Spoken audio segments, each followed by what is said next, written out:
Hey, good morning to everybody. Happy Wednesday. It's Daryl here, and today is my 18th anniversary. October 23rd, Wednesday, is my 18th anniversary of being clean and sober, completely clean and sober for 18 years, since October 23rd of 2006.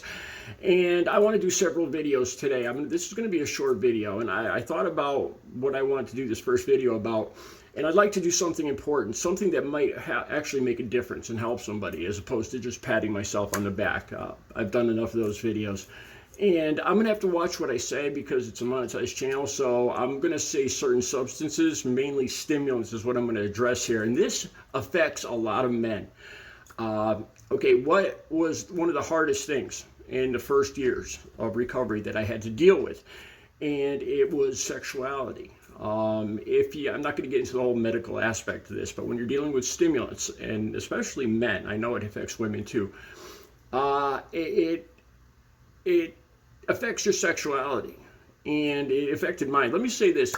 In the last 10 years of my using, from the time I was 30 till I was 40, the only women that I could date or be intimate with were other women that were using. There's no, I had gotten so deep at that point, I got sick every morning. There was no way I could hide it. So the only women I could be around were other addicts. And then it got to the point where I was so selfish that it just became, this is what my girlfriend became in the last years.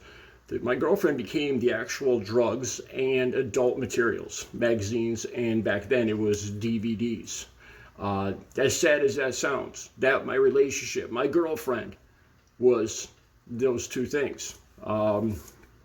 Every day I would pick up, what I needed. I would stop at a local gas station and get magazines and videos. And whenever, that's the first thing I thought of whenever I saw a pretty girl walking down the street or I got aroused or excited, was my dealer's phone number and going to get adult material.